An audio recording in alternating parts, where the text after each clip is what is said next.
माता अभी आपके बीच में हमारे संत श्री गुलशन साहब बहुत दूर से घूमते घामते इधर आ गए। उन्होंने बहुत बढ़िया एक किस्सा सुनाया कि वास्तव में गुरु के वचन को कभी नकली नहीं मानना चाहिए, गुरु के वचन को कभी खोटा नहीं समझना चाहिए। गुरु का वचन बहुत कीमती हो जाता है। जो कहा एक शब्द गुरुदेव का ताका अनंत विचार थाके मुनिजन पंडिता और वेद न पावे। एक शब्द अगर आ जाए हमारे हृदय में उतर जाए तो हमारा जीवन बदल जाता है। एक शब्द हमारी समझ में आ जाए तो हमारा जीवन तुरंत बदल जाता है। एक शब्द के माध्यम से जितने भी महापुरुष हैं, एक शब्द के माध्यम से लड़ाई हो जाती है, एक शब्द के माध्यम से वैराग हो जाता है। द्रौपदी ने एक शब्द कह दिया था, अंधेर के अंधेरी होते भाई के पीछे बहस करके खड़ा होती महाभारत जैसा युद्ध होगा। एक शब्द हमारे बीच में वैराग को जो हमारे कई ऐसे राजा हुए, भगवान बुद्ध जैसे, महावीर स्वामी जैसे, एक शब्द से इन्होंने वैराग धारण कर लिया। गोपीचंद जो महात्मा थे, राजा थे, उनको भी एक शब्द ने वैराग धारण करवा दिया। मेरे मित्रों, एक शब्द से सारा खेल होता है और आ जाएगा इस जो कहते मधुर वचन है औषधि, कटुक वचन है तीर, श्रवण द्वार हुए संचरे, शाले सकल शरीर। शाले का मतलब वो विकृत कर देता है, शान देता है, जैसे आका मारते हैं। उसी प्रकार से अगर प्रेम भरा शब्द होगा, उपदेशात्मक शब्द होगा तो आपको प्रेम से भर देगा। अगर कोई विकृत शब्द होगा तो आपको विकृति से भर देगा। सिर्फ शब्द की समझने की बात है। भूला लोक है घर मेरा, जा घर में तू भूला डोले, सो घर नहीं है तेरा। हाथी घोड़ा बैल बहाने संग्रह किया गनेरा, बस्ती में से लिया खदेड़ा, जंगल किया बसेरा। गांठी बांध खर्चनी पठियो, बहरे कीना फेरा। बीवी बाहर हरम महल में बीच मियाँ का डेरा। नोमन सूत उरझ नहीं सोझे, जन्म जन्म उरझेया। और कहें कबीर सुनो भाई साधो, इस पद का करण लिया। ये 85 नंबर का शब्द है बीजक में। सदगुरु कह रहे हैं कि भूला लोग कहे घर मेरा।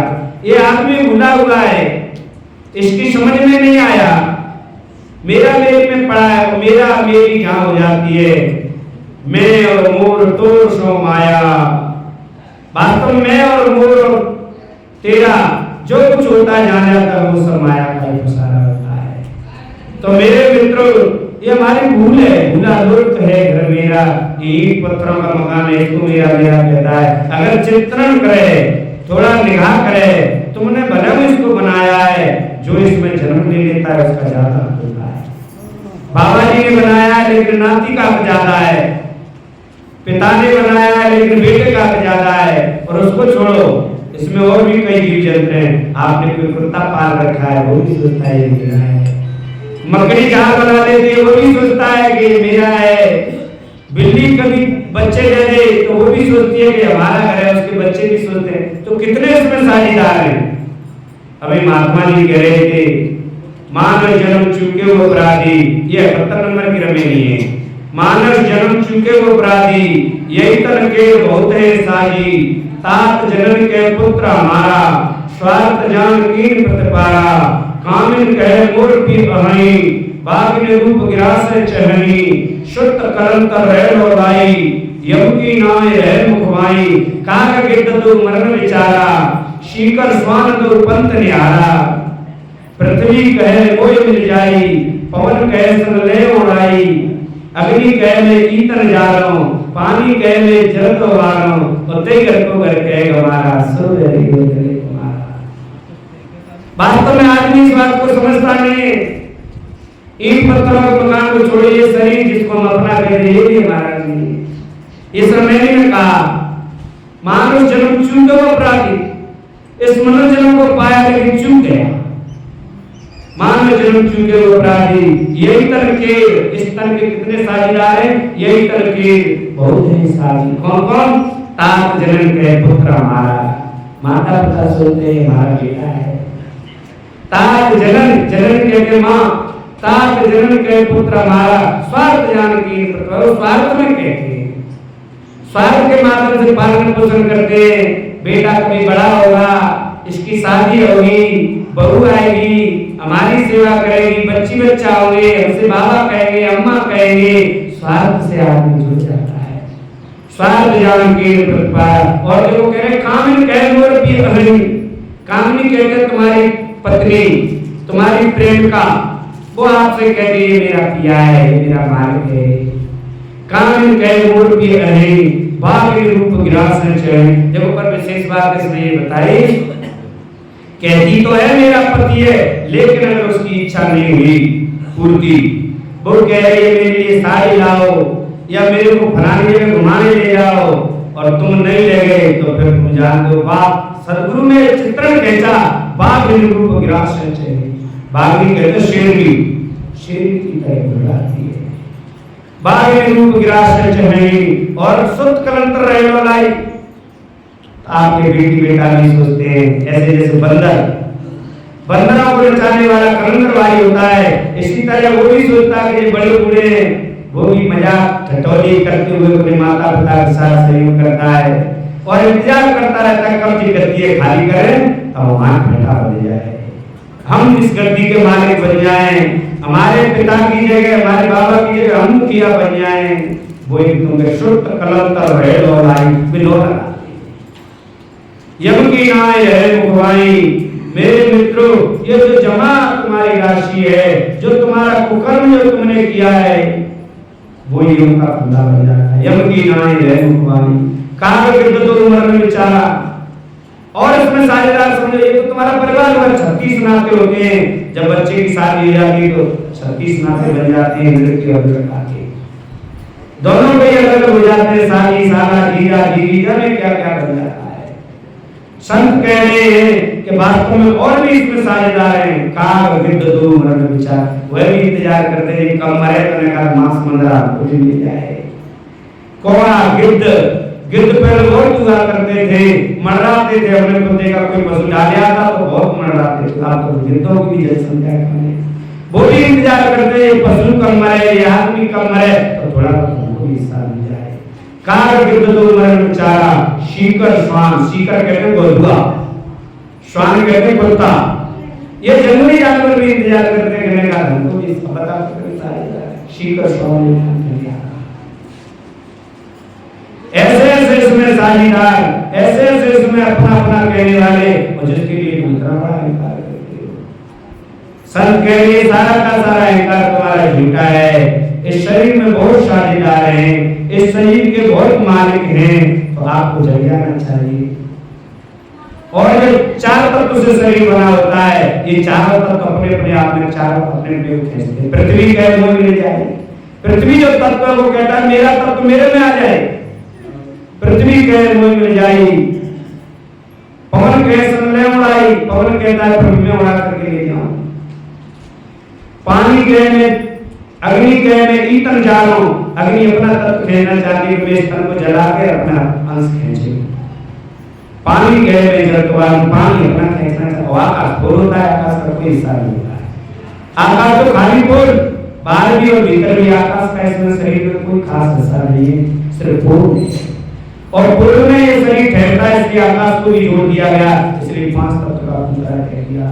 5 तत्व का पुत्रा, गुप्त वस्तु स्थान, बिरले जन कोई पाए हैं, गुप्त शब्द प्रमाण। ये 5 तत्व का पुतला है, इसी में गुप्त वस्तु स्थान, इसमें गुप्त रूप से कभी कभी हमारे संत गाते रहते हैं, गुरु ने वो दी है जो गई, वो कौन गई है? वो अन्नदान गई है। गुप्त वस्तु स्थान, जिसके माध्यम से अमरता का बोध होता है, जिसके माध्यम से उनको ज्ञान हो जाता है, वो कौन है? अमर यही ये बोलता पुरुष है, जो बोलने वाला, ये सुनने वाला, यही इसके बारे में अगर हम जान लेंगे, इसके बारे में हम समझ लेंगे, ये अमर जड़ी है, ये अमर जड़ी का काम करता है। तो मेरे मित्रों, हमको और आपको ये बात समझ, अभी साधवी जी कह रही थी गुरु ज्ञान अमर फल रूपी है। वास्तव में गुरु का ही ज्ञान है जिसके माध्यम से उस अमर फल रूपी को प्राप्त किया जा सकता है। गुरु ज्ञान अमर फल रूपी है। अमृत छोड़ विषय फल चूसे, ज्ञान ये की पूरी है। वास्तव में जो ज्ञान की तुम्हारी आंख थी, हृदय की जो आंख थी, जिससे ज्ञान चक्षु कहते हैं, वो तुम्हारा फूटे गए, क्योंकि आपने जाना नहीं, जहाँ जाना चाहिए वह गए नहीं, जिसे खाना चाहिए वो खाया नहीं, जो बोलना चाहिए वो बोले नहीं, तो इसका मतलब तुमने भी गलत किया। संत कहते हैं भूला है, भूला लोग कहेगा मेरा, जा घर में तू भूला तो ऐसो घर नहीं तेरा, बस्ती में से लिया खंडेरा, जंगल किया बसेरा, बस्ती में से तुमको ले जाया जाएगा और खदेड़ करके जंगल में छोड़ दिया जाएगा, वहां जला दिया जाएगा या काट दिया जाएगा। गांठी बांध कर चले पटियो, सदगुरु कहते हैं गांठी में कुछ नहीं ले जाएगा, गांठी बांध कर चले पटियो, और नीतियों फेरो, और दोबारा की कोई आस नहीं, और नीतियों फेरो। स्थिति क्या हुई कि बीवी बाहर हरब में, ये शरीर भी महल में आपने अपनी बीवी को तो निकाल दिया। बीवी कौन? जो असली तुम्हारी पत्नी है, शांति रूपी पत्नी, वास्तव में तुम्हारे अंदर में थी, उसको तो निकाल दिया और क्रांति को धारण कर लिया। सुमति को तो तुमने निकाल दिया और कुंती को धारण कर लिया। और अब कहते वैश्या, ये कुंती रूपी वैश्या को तुमने अपनी पत्नी बना रखा है, जिससे तुम्हारे अंदर झगड़ा मचा रहा है। बीवी बाहर और बीच में यहाँ पर डेरा, और बीच में जीव रूपी मियां, बीच में मालिक बना बैठा है। नौ मन शुद्ध उलझ है। सदगुरु कहते हैं नौ मन शुद्ध उलझ में एक कड़ी अगर उलझ जाए उसे सुलझाने में बहुत टाइम लगता है। और सदगुरु कह रहे नौ मन शुद्ध, कितना हो गया? वो अशुद्ध नहीं है, ये शरीर रूपी हमारा 5 विषय 4 अंतःकरण, शब्द स्पर्श रूप रस गंध, ये 5 विषय, इनमें आदमी फंसा हुआ है।